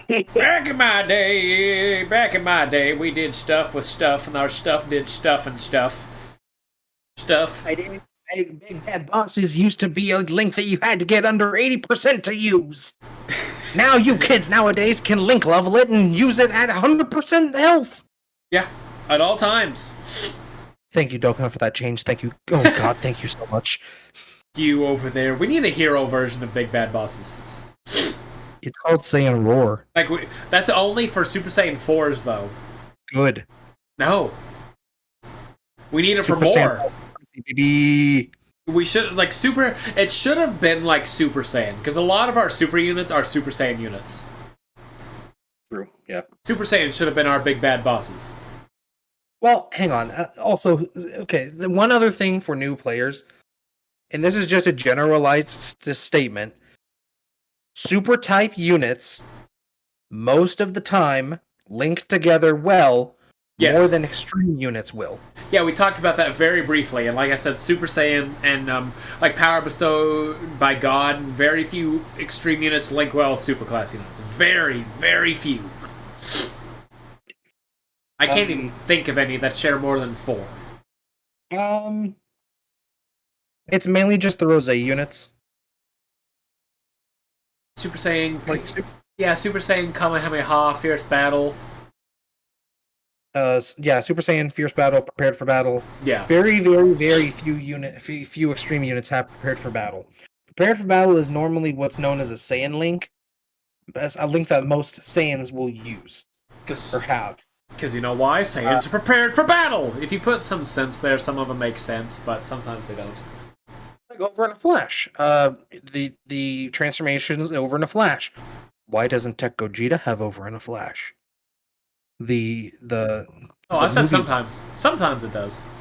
Sometimes links just don't make sense, guys, and it's just Dokkan. Yeah, at least sometimes they'll keep it like Super Saiyans are going to have it. Saiyan Roars a Super Saiyan 4, or one that have Grade 8 power built into it exclusive. Limit Breaking Form is Super Saiyan 3 exclusive. Yeah. But no, bad guys just have big it can get confusing, guys. Don't worry. Yeah. Alright. And I don't know about you, but we're kind of going into more or less the end game of everything, which is going to start talking about for more serious players. Agreed. So for new players, hopefully what we have talked about so far at least gets you into the right direction of, hey, I know now that I can use a leader skill to clear harder events. Hopefully that takes you guys to this next level that we're going to be talking about. Right. Whether that's in a week, a month, half a year, whatever time frame it is, there's no specific timeline for, oh, I want to get to this, I want to get this good. It's just a matter of patience and time and learning about the game and skill. And RNG. Lots and lots of RNG. Yes, RNG. Unless you can figure out how to break the RNG, which is great. In which case, please DM us and we will pay you money for it. Okay, Gibby, I'm going to have to tell you how to break RNG after this. Good. But yeah, we're going to talk about, we talked very early on in this about endgame summoning of those who want to do the endgame content versus the collectors. So what we're going to talk about now is more like a PSA, because you go into those events, you'll be able to figure it out kind of easily how they work, a lot of the times. But this is for the hardcore players. If you want to do these and can beat them, absolutely. Good for you. Good on you. You're better than one of the guys in my Dokkan Win podcast, Dale. He's beaten like 2 Super Battle Roads. He hasn't even beat the legendary Goku event. Yeah. But we got all sorts of them, because Dokkan, we talked Boss Rush. Boss Rush is now synonymous for even, like, because you can beat most of them with free-to-play teams until, like, the last 3 or 4. So that's why whenever I said, but Boss Rush was originally the hardest event in the game, where you take on multiple enemies with normal items. And then they introduced Super Battle Roads. Super Battle Roads are actually, you know what, Gibby, Super Battle Road can actually help some people out if they have a hard time with categories. I agree. Because you go take on, let's take Super Saiyan category, Super Battle Road. It'll show you you can only take Super Saiyan category units. And when you say Super Saiyan, it's only Super Saiyan 1. Not Super Saiyan 2 or 3, not 4, not God, not Blue, not Evo, not the fan-made Super Saiyan 5, which is cooler than anything. But it's only Super Saiyan. It'll actually classify and take out everything that's not those. You can't bring these, we can't bring these, we can't bring these. So it actually, that right there, if you have a hard time figuring out categories, can help you figure out who's on the category and make teams based on that. But let's say there are 60. I'm talking about normal Super Battle Road. There's 60 categories of Super Battle Road. Think of it like this: every 10 stages. So stages 1 through 10 are, I would say, around the same difficulty. They're the mono type stage Super Battle Roads. Right. From there, basically take every 10 categories and increase it a level difficulty. Yeah, sometimes I'll increase it by 2 because some of the categories, or even decrease. Okay, remember when Peppy Gal's Super Battle Road came out? It was I hated that category. It was the easiest category of Super Battle Road for a lot of players. Yep, but then Patara. Oh right. My gosh. Basically, the Super Battle Roads go based on how built the category itself is. So, Peppy Gal's at the time was very mediocre, did not have a whole lot. Its Extreme Super Battle Road, which we'll talk about in a little bit, was a lot different than that. But, yeah, it goes based on the things. But they do always increase in difficulty. Sometimes they'll have some that increase by 2 or 3 levels. Sometimes they'll have one that decreases by a level or matches an original level. It just goes based on the category itself.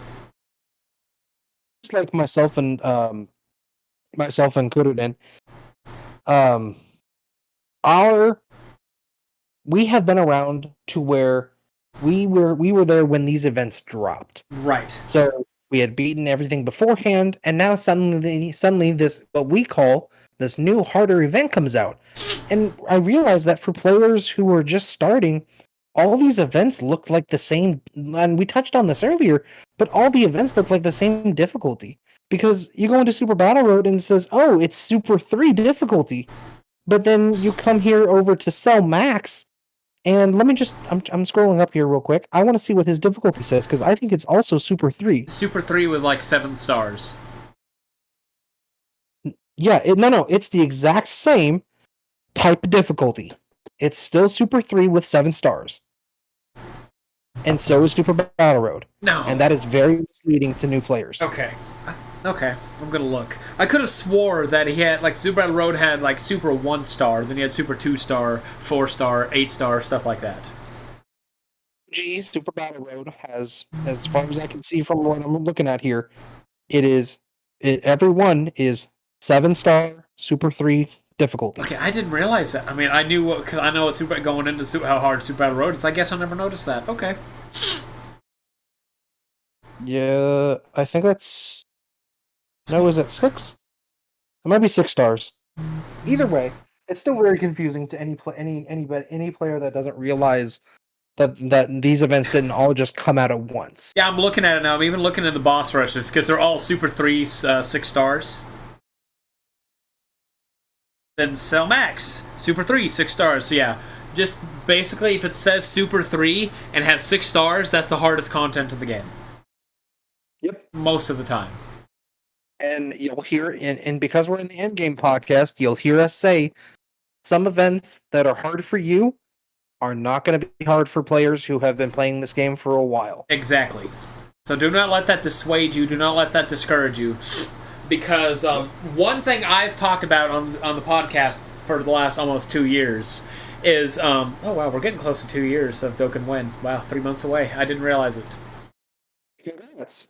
Thank you. No, to be fair, most podcasts don't make it past episode 3, I think. Yeah, we have enough people that want to listen to me rant or gripe or now help. But, I forgot what I was about to say. I went off on I completely forgot. Talking about events, Super 3, Cell Max. I know. I'm trying to remember. God, my brain. It gets fried sometimes.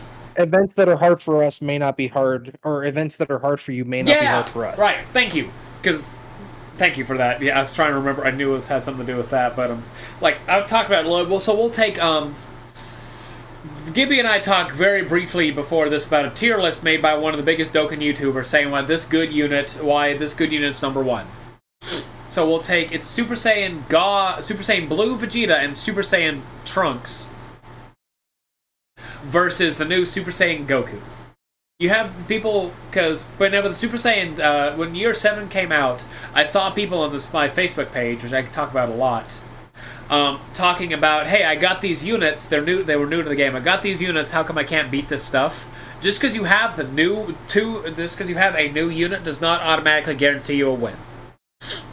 At least in the hard content. So just because you pull a unit, so we'll take Gibby. Gibby's sad. Gibby's all sorts of sad. He's never played Dokkan before. Wanted to pull these units. He pulled the Super Saiyan Gods and the Super Saiyan Force.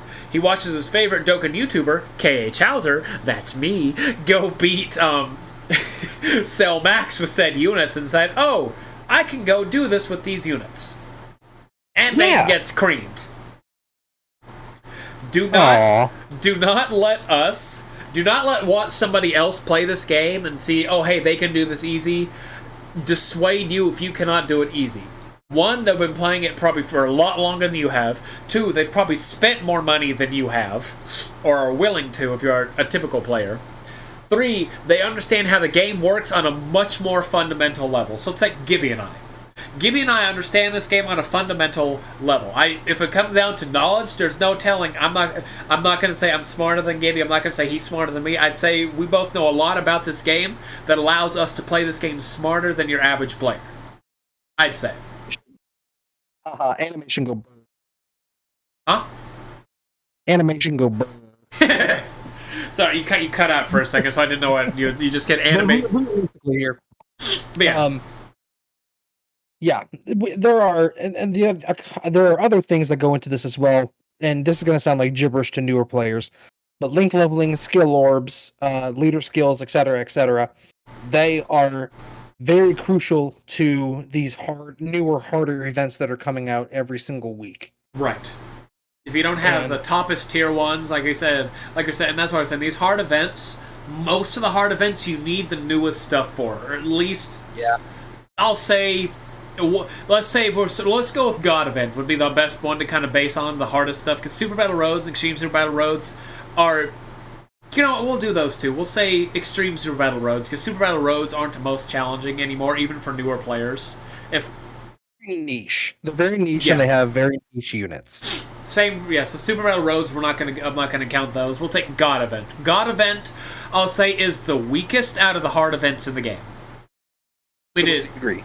It is actually the weakest of the hard events in the game because it came out a year ago. Oh my god, it came out a year ago. Yeah, I know. Oh my gosh. Yeah, I know. Can you believe how... It's only been a year? Yeah. Year 6. Oh my god. Yeah, so... Yeah, you're right. Oh my god. Yeah, and that power creep. And do not let... So basically, like I said, if you see us going through events with these teams, like Gibby over here is a speedrunner. He'll go take on the Legendary Goku event, Vegeta event, the GT event in 6-7 minutes. Good on him. Thank you very much. My fighting legend Goku time is 4 minutes 53 seconds. That last time I heard it was 5 minutes, so... I cut it down. And I can get it sub 4 minutes with the new units. I just haven't tried. So yeah, like, that's what he does. So he takes on the hard events doing stuff like that. Do not see him do it and be like, oh, I can do that too. Immediately, unless you spend, say, $1 million on the game in the first year. Even then, that does not guarantee anything. Oh no, it does not. His is the fundamental, which is why I'm saying it got the planning, got all that, which I'm saying there's no telling between two. Like, I'd say our fundamentals are same-wise. His are just different fundamentals than my fundamentals. True. Because I understand how events work and longevity and how to survive with mediocre stuff. Whereas he knows how to beat it with big damage in 2 turns. Yeah, a lot of it is just playing the game for as long as you have, and you just realize what certain units are capable of on certain leader skills. Right. So yeah, don't be dissuaded by that. If you go take on the God event and can't beat it, that just means you are not ready for it. It doesn't mean you can't beat it, it just means you are not ready for it. I'll say this. If you tried the new Cell event and can't beat it, do not feel bad. It took me, somebody who's been playing this game for 5+ years, over a week to beat. Do not feel bad that you were not able to beat that event. And it is a major spike in difficulty opposed to what has been the quote-unquote hard events of the game in the past 6 months. Like Red Zone. Red Zone for global players was, before Cell Max, the hardest thing. Is a lot of people probably still say the hardest stuff because you don't take it on a certain amount of times during the day. Yeah, I agreed. But we'll actually use this as a prime example of the do not be dissuaded. Because Gibby said it took him a week. I beat Cell Max on the 2nd day.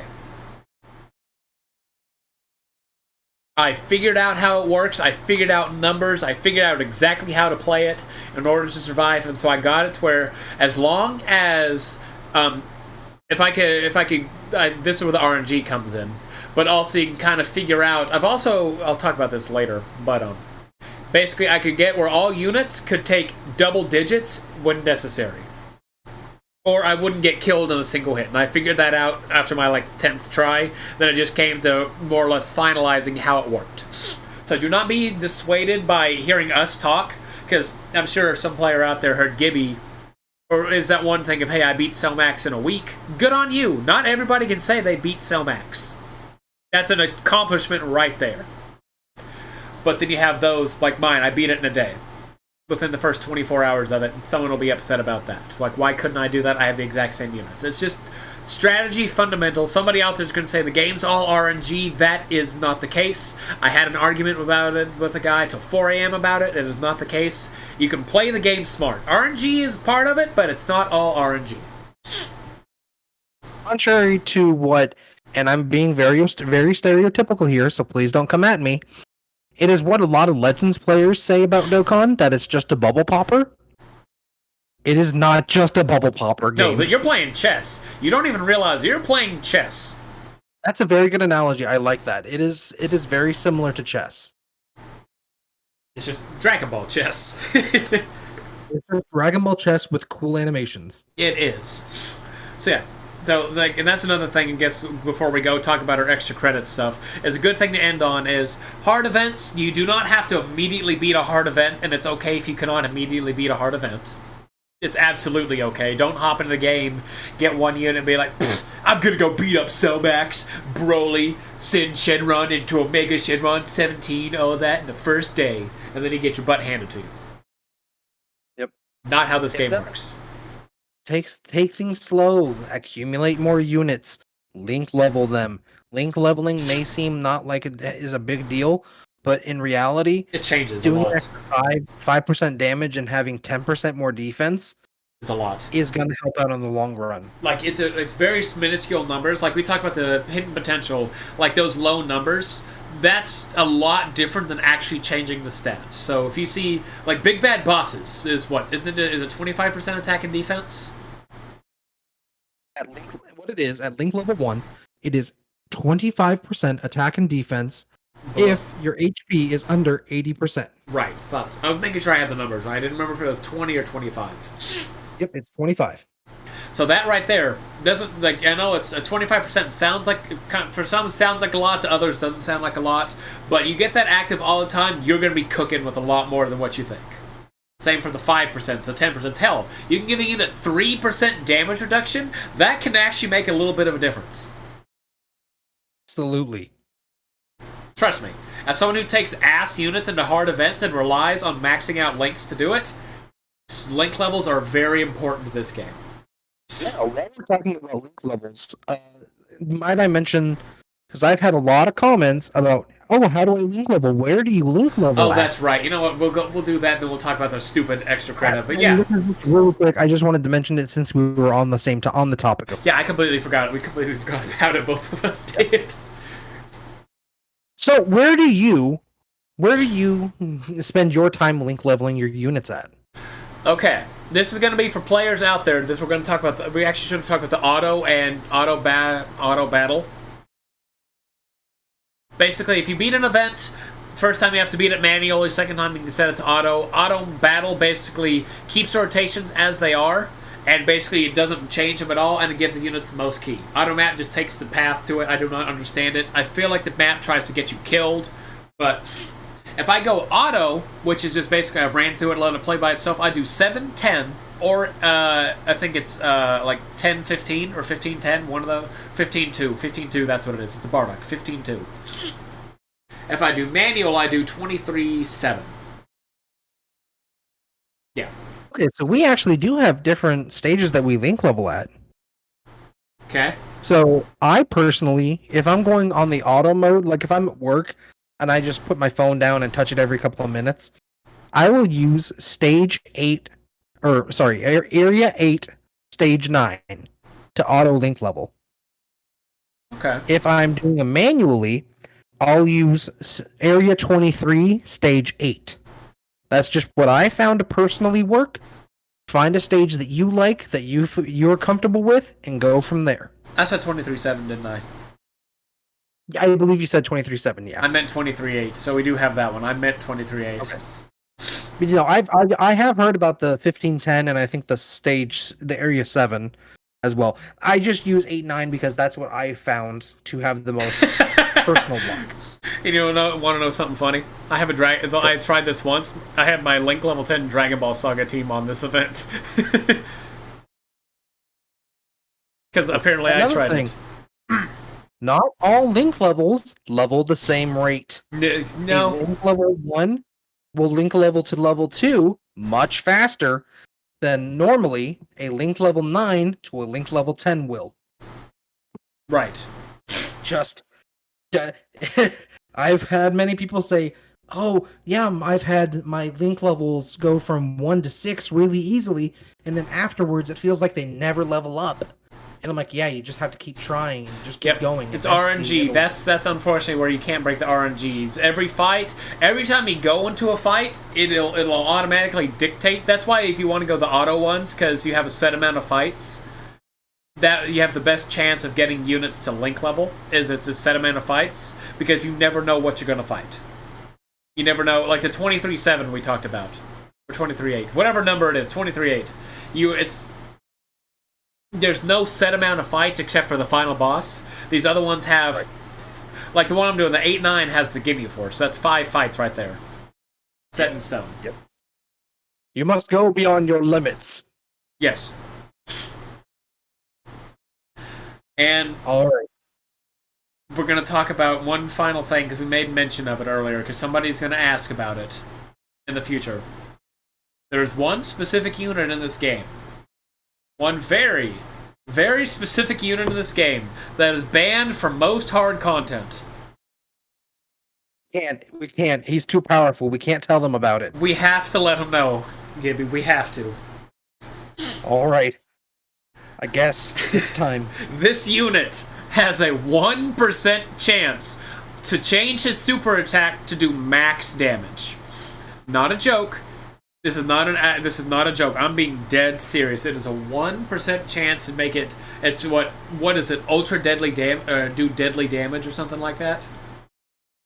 Attack stat turns into 999,999,999. Yeah, he hits for max damage.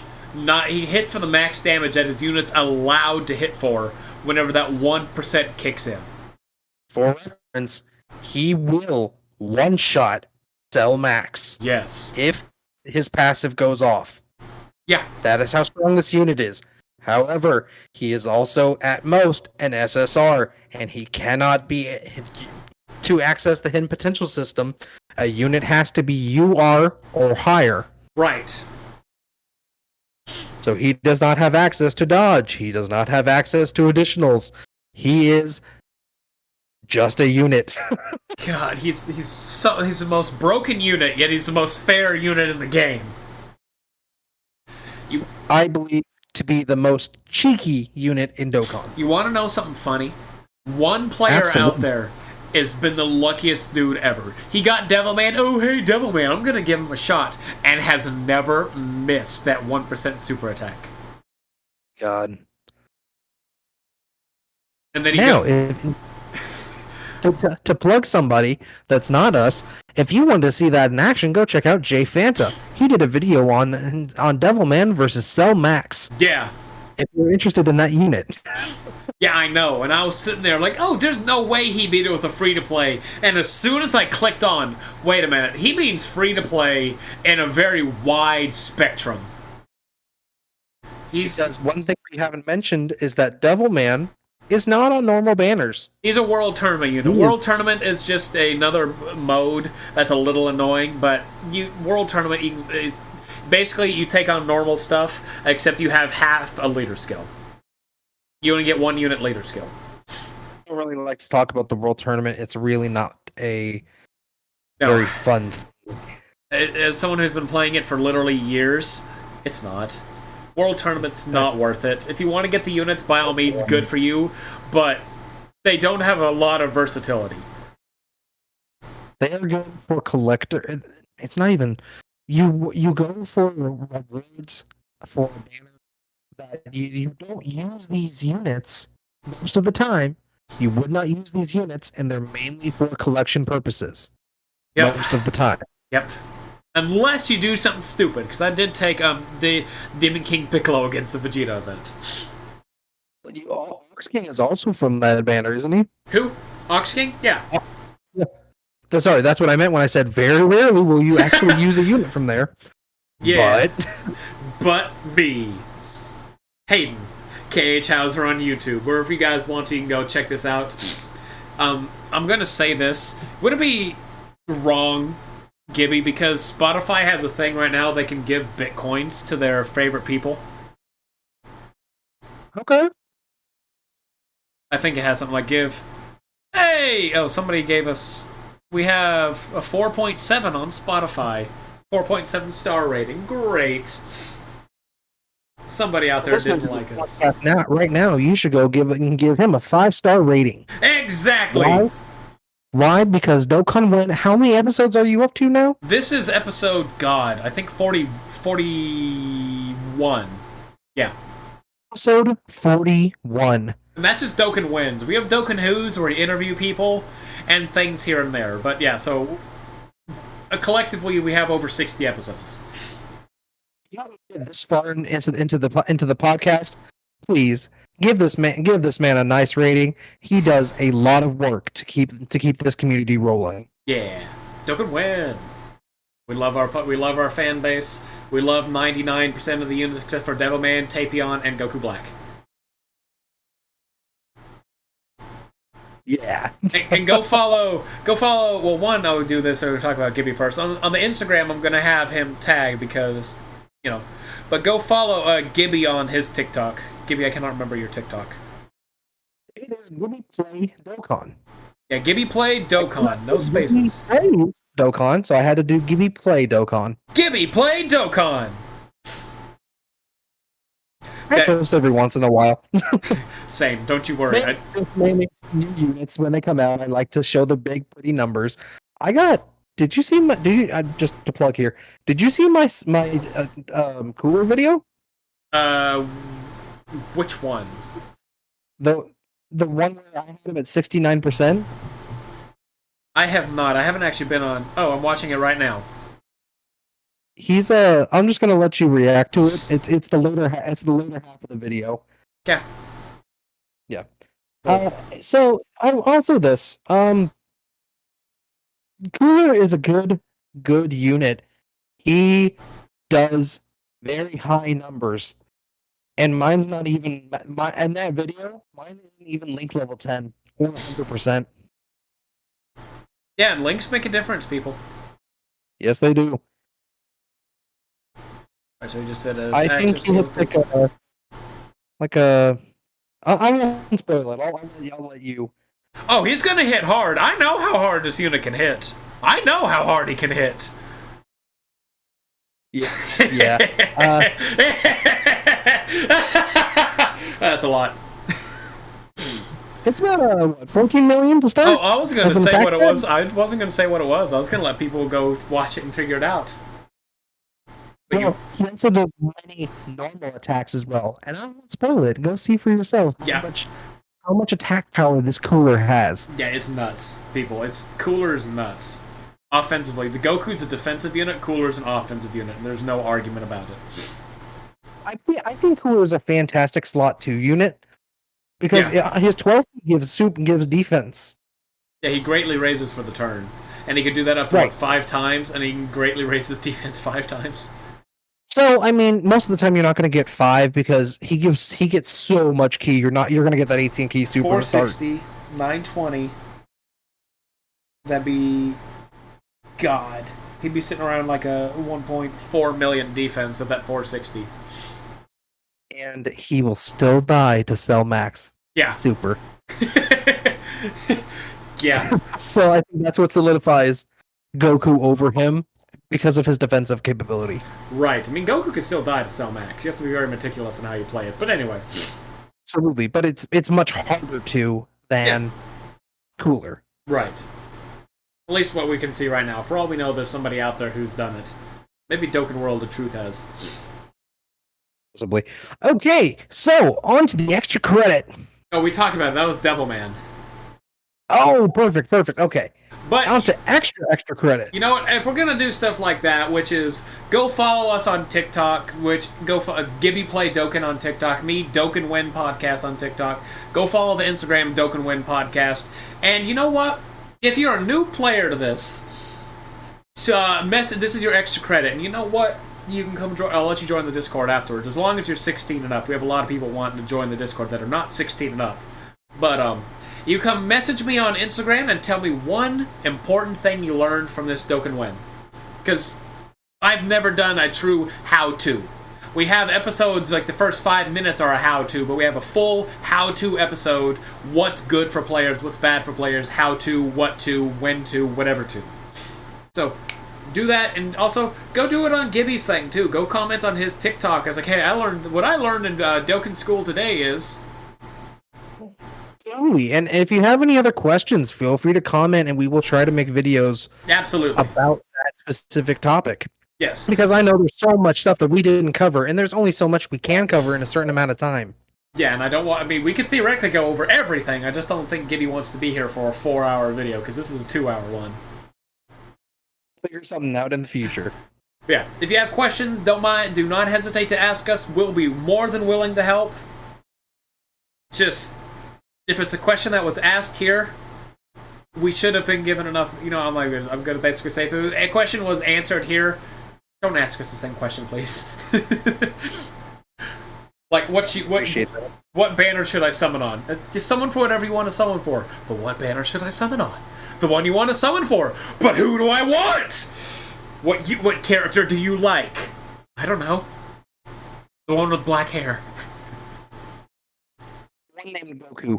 The one that screams, that has black hair, and his hair changes from black to gold, and sometimes blue. And red. You've narrowed down to half of Dragon Ball. And I think his hair turns white, too. Now that's narrowed down to 2 characters. Master Roshi it is. Actually, technically 3, because you have Baby Vegeta. But anyway, that's a whole different semantic. Oh, yeah. But anyway, timeline is fucky, let me say that. it is. But anyway, thanks all for listening. Thank you, Gibby, for being here. I know that we started this a little later than I wanted to. I was taking care of some not important personal stuff, but just some personal stuff prior. Say it has been an absolute pleasure to join you once more on here. Yeah, I'll have to start getting you on here a little more frequently. I'm trying to get more people on here. In case you've been listening, I'm trying to get more people on. That way, it's not just me, Dale, and Will. Yeah, it never hurts to have more opinions. And Exactly. Especially for different members of the community. Right. But who knows? Maybe I'll do another one like this in the future with another person, because they'll give their insights. So, as we wrap up, is there anything I think like basically any last bit of information you want to give players? Let me just go through my notes real quick. And one thing I do want to mention real quick is when you're summoning on certain banners, especially the banners that we have up right now, they're a buy 3 get 1 free multi-summon. Oh, that's which is right. Fantastic. However, some players may not realize that when you summon on the free one, any units you get from there cannot be exchanged for coins if you happen to already have them at 100%. Right, and I don't think we actually touched base on the coin. Did we touch base on the actual coin shop? We did touch base on the coin shop, but I don't think we mentioned anything about the exchanging of coins. Yeah. We can be saved for the next video. Right, okay, so yeah. Basically, yeah. If you get a free multi, or if it's free or ticket multi, anything free, it's not going to be able to be sold for coins. You can send it to the Baba shop for Baba points, but you can't trade it in for coins. Exactly. That's just for coins. And my final bit before we ring that bell, I see you one kid in the back trying to get up from your desk early. We haven't dismissed. The bell hasn't even rung yet. But like I said, enjoy the game. If we said something you didn't like we said, go summon for the units.